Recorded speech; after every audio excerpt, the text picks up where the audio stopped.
this activity, we determine the effectiveness of curriculum while at the same time assessing and evaluating the learner's performance, and we also explore the various methods employed in creating attainable learning objectives from assessment to project-based tests.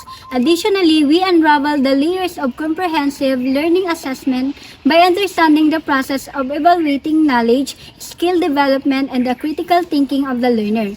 We also included strategies for giving feedback about how the learner's behavior inside the classroom and how sharing feedback effectively creates a collaborative learning environment that supports development and growth in both the teaching and learning process.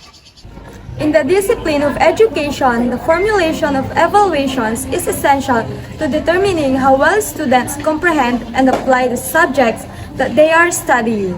As we observe how the teacher asks questions and assess the students, we have noticed some of the strategies and guidelines that they follow. Therefore, we conclude that in order to guarantee the efficiency and equity of assessment tasks, educators utilize an array of directives and principles. To guarantee validity, reliability, fairness, and a careful integration of several guidelines is required during the assessment construction process.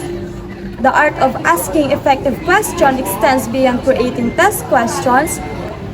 It also involves getting teachers to provide answers that not only assess students' knowledge but also promote application and critical thinking.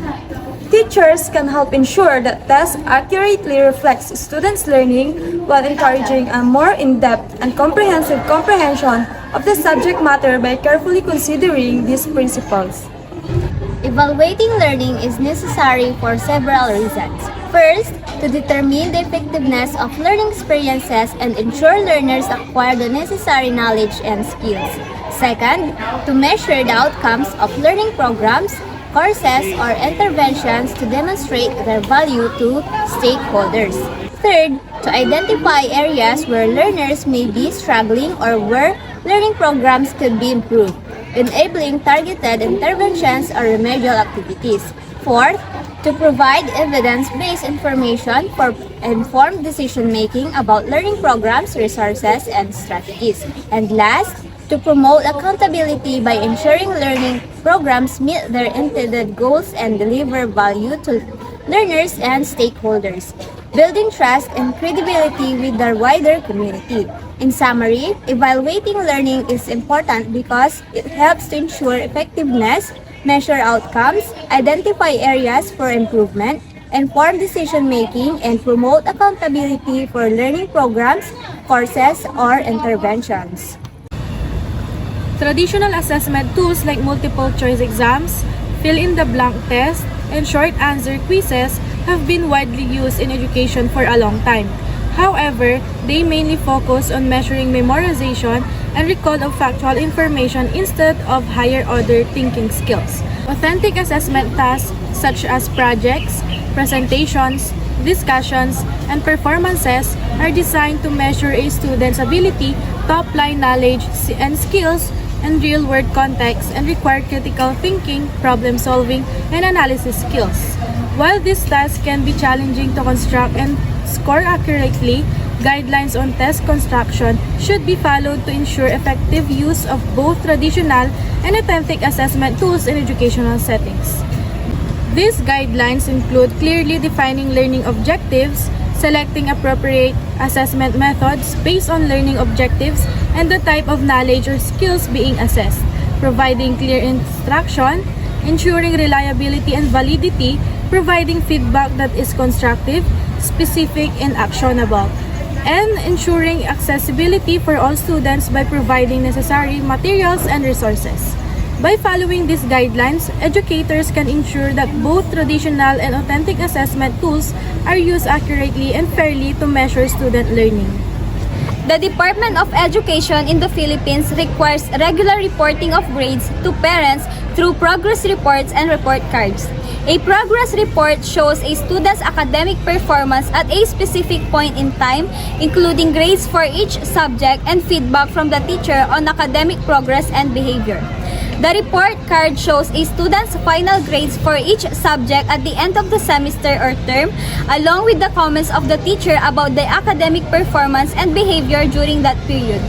The DepEd uses a standard grading scale for elementary students that include 3 types of grades, namely quiz, test, or examination, homework, laboratory, or practical, and attendance and participation. Each type of grades is assigned with a letter grade, A, B, C, D, and F, with specific criteria for each grade level. The final grade is calculated by averaging the grades for each type of grade and rounding off to the nearest whole number according to the guidelines provided by the DepEd.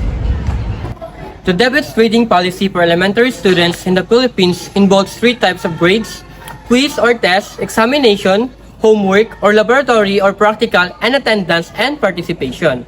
To calculate the final grade, you need to follow these steps. First step, we have the quiz or test or examination grades. Add all the quiz, test, and examination scores and divide by the total number of quizzes, tests, and examinations. Round off to the nearest whole number. If the average is between 2 grades, round off to the higher grade. Second, we have the homework, laboratory, or practical grades. Add all the homework, laboratory, and practical scores and divide by the total number of assignments. Round off to the nearest whole number. If the average is between 2 grades, round off to the higher grade. Third, attendance and participation grades.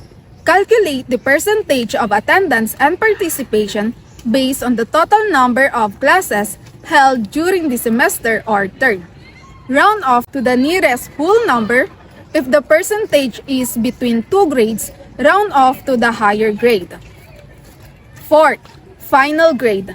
Add up all 3 grades: quiz, test, examination, homework, laboratory, practical, and attendance and participation, and divide by 3. Round off to the nearest whole number. If the average is between 2 grades, round off to the higher grade. As a future teachers, the task of evaluating students' performance and providing meaningful feedback is a multifaceted challenge that requires careful consideration and innovative solutions. Reflecting on this responsibility, the challenges associated with evaluating students' performance and providing feedback are best addressed through a combination of diverse strategies that prioritize fairness, transparency, and student engagement. Therefore, by embracing innovative assessment methods and maintaining open communication with students, we can create a more dynamic and effective learning environment.